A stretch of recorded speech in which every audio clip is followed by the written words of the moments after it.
मोहब्बत जो डरती हो मोहब्बत नहीं, अय्याशी गुनाह है।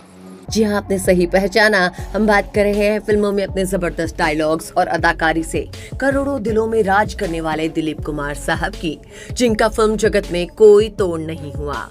हिंदी सिनेमा में कई बेहतरीन कलाकार आए और चले गए, लेकिन दिलीप कुमार साहब उन कलाकारों में से एक रहे जिन्होंने फिल्म इंडस्ट्री का चेहरा ही बदल दिया। उन्होंने अपनी बेहतरीन अदाकारी से एक्टिंग की नई परिभाषा को जन्म दिया। उन्होंने अपने करियर में जो मुकाम हासिल किया था वो शायद ही कोई और एक्टर कर पाएगा। तो आप दिलीप कुमार साहब की फिल्मों के बारे में सब कुछ जानते होंगे, लेकिन क्या आप जानते हैं कि उन्हें ये मुकाम हासिल करने के लिए किन कठिनाइयों का सामना करना पड़ा और किस तरह उनका नाम मोहम्मद यूसुफ खान से दिलीप कुमार पड़ा? नहीं जानते ना? तो कोई बात नहीं, आज के हमारी इस वीडियो में हम आपको इन्हीं सवालों के जवाब देंगे। तो बिना देर किए वीडियो को शुरू करते हैं और रूबरू होते हैं दिलीप कुमार साहब की जिंदगी से। दिलीप कुमार उर्फ यूसुफ खान का जन्म 11 दिसंबर 1922 को पेशावर, पाकिस्तान में हुआ। अमीर खानदान में जन्मे दिलीप साहब पिता से लड़ाई के बाद 17 साल की उम्र में पुणे आ गए। जब दिलीप साहब ने यहाँ काम शुरू किया तो उन्होंने किसी को बताया नहीं कि वो एक अमीर घराने से ताल्लुकात रखते हैं।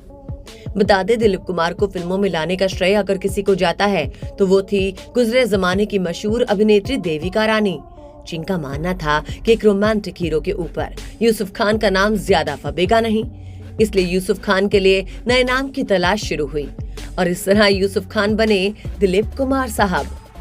बता दें, साल 1943 में दिलीप कुमार की मुलाकात चर्च गेट पे डॉक्टर मसानी से हुई। उन्होंने उनसे बॉम्बे टॉकीज में काम करने को कहा, जहां पर यूसुफ खान की मुलाकात देविका रानी से हुई। देविका रानी ने उन्हें 1250 रुपए की सैलरी पर इस कंपनी में नौकरी दी।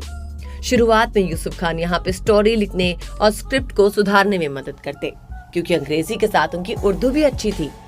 यहीं उन्होंने अभिनय की बारीकियां सीखी। उस वक्त उनकी उम्र महज 19 साल की थी। दरअसल हुआ ये था कि अपने पति हिमांशु रॉय के निधन के बाद देविका रानी बॉम्बे टॉकीज को अपने साथियों अमित चक्रवर्ती और एस मुखर्जी के साथ मिलकर चला रही थी। थोड़े दिनों तक सब ठीक चला, फिर चक्रवर्ती और मुखर्जी में टकराव शुरू हो गया। देविका रानी ने अमित चक्रवर्ती का साथ दिया और मुखर्जी बॉम्बे टॉकीज छोड़कर चले गए। उसी समय फिल्म किस्मत को लेकर अशोक कुमार और अमित चक्रवर्ती में झगड़ा हो गया और अशोक कुमार ने भी बॉम्बे टॉकीज छोड़ दी। उस वक्त अशोक कुमार बेहद लोकप्रिय अभिनेता थे और उनका बॉम्बे टॉकीज छोड़ना देविका रानी के लिए बड़ा झटका था। वो दौर था जब ज्यादातर अभिनेता किसी स्टूडियो में मासिक वेतन पर ही काम किया करते। अशोक कुमार को भी उस समय 1000 रुपए प्रति माह मिलते थे। जब अशोक कुमार बॉम्बे टॉकीज छोड़कर चले गए, तब से देविका रानी किसी नए हीरो की तलाश में थी। जहां भी जाती वहां वो इस संभावना को तलाशती रहती। एक बार अपनी नई फिल्म की लोकेशन देखने के लिए देविका रानी नैनीताल गई हुई थी। इस बारे में बातचीत हो ही रही थी कि उन्होंने वहां एक युवा फल कारोबारी को देखा जो अपने पिता के फलों के बिजनेस के सिलसिले में आया हुआ था। तब देविका रानी ने उनको कहा था कि मुंबई आओ तो मिलना। दिलीप कुमार एक दिन चर्च गेट पे खड़े हुए थे तो उन्हें डॉक्टर मसानी दिखे। दिलीप कुमार ने उनको अपने कॉलेज में सुना था। वो स्टेशन पे उनके पास पहुंचे और अपना परिचय दिया। डॉक्टर मसानी यूसुफ खान से गर्मजोशी से मिले क्योंकि वो उनके पिता से परिचित थे। उन दिनों दिलीप कुमार काम की तलाश में थे।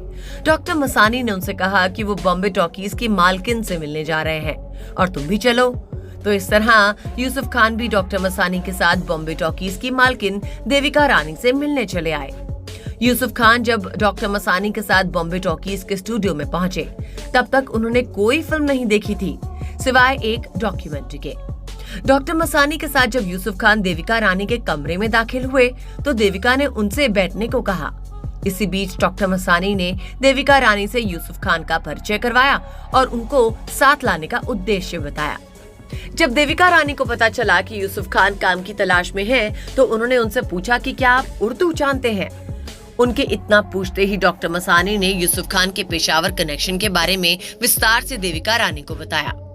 उर्दू के बाद सीधे वो सिगरेट पे पहुंच गई और पूछा कि क्या आप सिगरेट पीते हैं, तो यूसुफ खान ने कहा नहीं।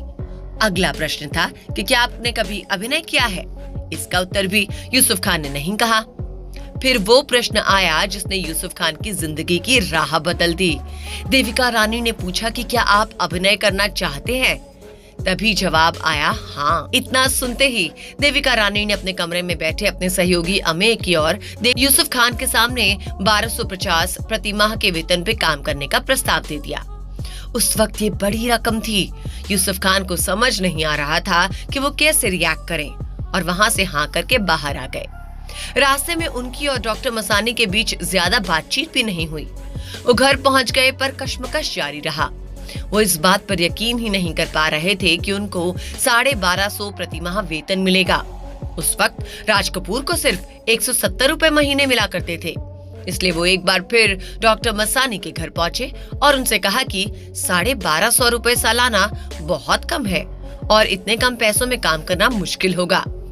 डॉक्टर मसानी ने कहा कि 1250 रुपए तो प्रति माह था। खैर, यूसुफ खान के कहने पर उन्होंने देविका रानी को फिर से फोन किया और ये बात तय हो गई कि 1250 रुपए प्रति माह का प्रस्ताव है। अगले दिन जब यूसुफ खान बॉम्बे स्टूडियो पहुंचे तो देविका रानी से मिले और देविका रानी ने उनसे कहा कि यूसुफ खान नाम नहीं चलेगा, इसको बदलना चाहिए, क्योंकि देविका रानी का मानना था कि एक रोमांटिक हीरो के ऊपर यूसुफ खान का नाम ज्यादा फबेगा नहीं। इसलिए उन्होंने यूसुफ खान को नाम बदलने के लिए कहा। देविका ने यूसुफ खान के सामने 3 नाम रखे, जहांगीर, वासुदेव और दिलीप कुमार। इनमें से यूसुफ खान ने दिलीप कुमार को चुना। हालांकि उनको दूसरा नाम भी पसंद था, लेकिन देविका रानी के किसी सलाहकार ने दिलीप कुमार के नाम पर जोर डाला और यूसुफ खान दिलीप कुमार बन गए। देविका रानी को भी दिलीप कुमार नाम पसंद आया क्योंकि ये अशोक कुमार से मिलता जुलता था। उसके बाद जब बॉम्बे टॉकीज की फिल्म ज्वार भाटा दिलीप कुमार को मिली तब उनकी उम्र महज 19 साल की थी। हालांकि ये फिल्म सफल नहीं रही। उनकी पहली हिट फिल्म जुगनू थी। 1947 में रिलीज हुई इस फिल्म ने बॉलीवुड में दिलीप कुमार को हिट फिल्मों के स्टार लिस्ट में लाकर खड़ा कर दिया था। 1949 में फिल्म अंदाज में दिलीप कुमार ने पहली बार राज कपूर के साथ काम किया। ये फिल्म एक हिट फिल्म साबित हुई। दीदार और देवदास जैसी फिल्मों में गंभीर भूमिकाओं के लिए मशहूर होने के कारण उन्हें ट्रेजेडी किंग कहा जाने लगा। मुगले आजम में उन्होंने मुगल शहजादा जहांगीर की भूमिका निभाई थी। 1970, 1980 और 1990 के दशक में उन्होंने कम ही फिल्मों में काम किया। इस समय की उनकी प्रमुख फिल्में थी क्रांति, विधाता, दुनिया, कर्मा, इज्जतदार, सौदागर।